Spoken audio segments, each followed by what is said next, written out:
Good morning student. Today I will discuss the application of Newton second law of motion. आज हम लोग जो है Newton second law of motion की applications के बारे में डिस्कस करते हैं ज़रा सा। For the class 9th student, some of the observations of our daily life can be explain on the basis of the Newton second law of motion. In all these cases, some techniques or arrangement is used to reduce the momentum of a fast moving body more gently, so that injury can be prevented or reduces. Here are some examples. देखते हैं, अगर बहुत तेज़ी से कोई body आ रही है तो उसको रोकने के लिए अगर हम रोकते हैं उस बाल को, उसका मोमेंटम ज़ीरो करते हैं तो हमारे हाथ में चोट लग सकती है या हमको बहुत ज़्यादा फोर्सेस लगाना होगा। लेकिन उसको कुछ एग्जांपल के थ्रू ज़रा सा समझेंगे। जैसे ये catching a cricket ball, a cricket player और फील्डर्स मूव हीच hand backwards on catching a fast cricket ball.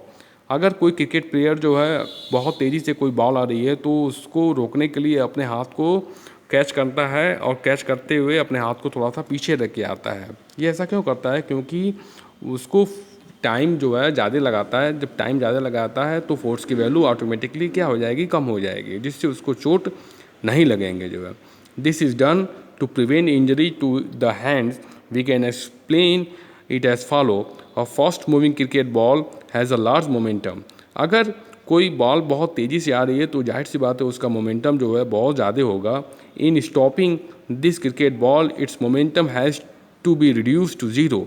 Now when a cricket player now when a cricket player moves back his hands on a catching the first ball, then the time taken to reduce the momentum of ball to be zero is increases.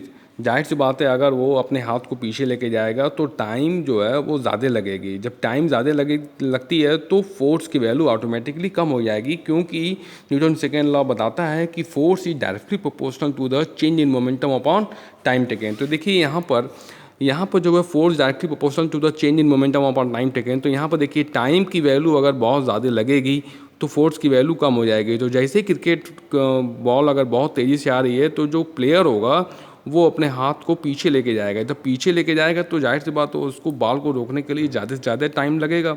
जब time ज़्यादा लगेगा तो force की value automatically कम हो जाएगी, और जब force की वैल्यू ऑटोमेटिकली कम होगी तो उसका मोमेंटम ज़ीरो होने में थोड़ा सा टाइम लगेगा, जिससे उसके हाथ को इंजर्ड होने में थोड़ा सा कम चोट लगेगी जो है।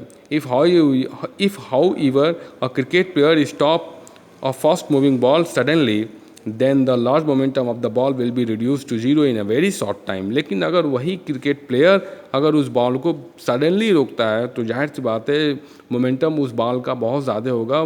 तेज़ी से बॉल आ रही है तो उसको शॉर्ट टाइम में रोकना होगा। जाहिर सी बात है जब टाइम अगर कम लगेगा तो फोर्स की वैल्यू ऑटोमेटिकली बहुत ज़्यादा हो जाएगी, जिससे उसको चोट लग सकती है जो है। Due to this the rate of change of momentum of a cricket ball will be very large, and hence it will exert a large force on a player's hands. The player's hand will be get hurt. देखिए, जैसे यहाँ पर एक player है तो player जो है वो बॉल को रोक रहा है, तो ये तुरंत रोक रहा है तो जाहिर सी बात है इसको चोट ज़्यादा लगेगी, क्योंकि बहुत शॉर्ट टाइम में ही बहुत लार्ज मोमेंटम को रिड्यूस करके ज़ीरो ला रहा है। लेकिन ये थोड़ा सा अपने हाथ को पीछे लेके गया है, जिससे उसको टाइम जो है ज़्यादा लगेगा। जब जाहिर सी बात है टाइम ज़्यादा लगेगा तो उसमें मोमेंटम की वैल्यू कम होने में थोड़ा सा ज़्यादा टाइम लगेगा, तो जाहिर सी बात है फोर्स की वैल्यू ऑटोमेटिकली बहुत कम लगेगी, जिससे इसको चोट जो है ज़्यादा लगेगा। इसी तरह हम लोग आते हैं सेकेंड केस में, the case of a high jumper. During athletes meet a high jumping, athletes is provided either a caution or a heap of sands on a ground to the fall upon। देखिए, अगर कोई high jumper athlete जो कूदता है तो नीचे ज़मीन पर जो है बहुत ज़्यादा सैंड्स की बोरी जो है हम बिछा देते हैं, सैंड्स उस पर डाल देते हैं, जिससे उसका पाँव जो है ज़मीन पर टकराने में ज़्यादा से ज़्यादा समय लगता है। जब ज़्यादा से ज़्यादा समय लगेगा तो फोर्स की वैल्यू ऑटोमेटिकली बहुत कम हो जाएगी, जिससे उस हाई जंपर को चोट कम लगेगी जो है। This is done to prevent injury to the athlete when he falls down after making a high jump. We can explain it as follow. When the high jumper fall off a soft landing site, then the jumper takes a longer time to come to the stop. लेकिन अगर jumper अगर जो है soft landing करता है, अगर उस पर बहुत ज़्यादा जो है सैंड की बोरी अगर हम बिछाए हैं तो उसको लॉन्गर टाइम लगेगा उसको ज़मीन पर टकराने के लिए। So the rate of change of momentum athlete is less due to the which a smaller stopping force acts on the athlete and the athlete does not get hurt.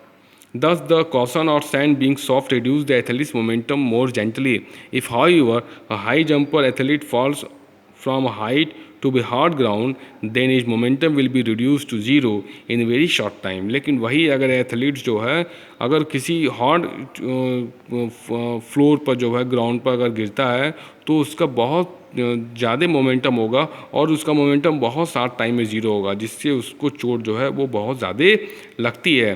The rate of change the momentum will be large due to which a large opposing force will be on will act on the athlete. This can cause serious injury to the athletes. तो देखिए यहाँ पर इसको चोट जो है वो कम लगी क्योंकि ये सैंड है, लेकिन अगर हार्ड ये होगा तो फिर जो है वो उसको चोट जो है वो ज़्यादा लगेगी जो है. तो इस तरीके से इसके एप्लीकेशंस हैं और इसके एप्लीकेशन जो है हम लोग बताए हैं, इसको आप लोग अपने फेयर कॉपी में मेंशन करेंगे. इसके बेसिस पर कुछ हम एग्जांपल्स जो न्यूमेरिकल्स प्रॉब्लम है उसको भी ज़रा सा बता रहे हैं, उसको आप ध्यान से सुनेंगे जो है. Thank you very much.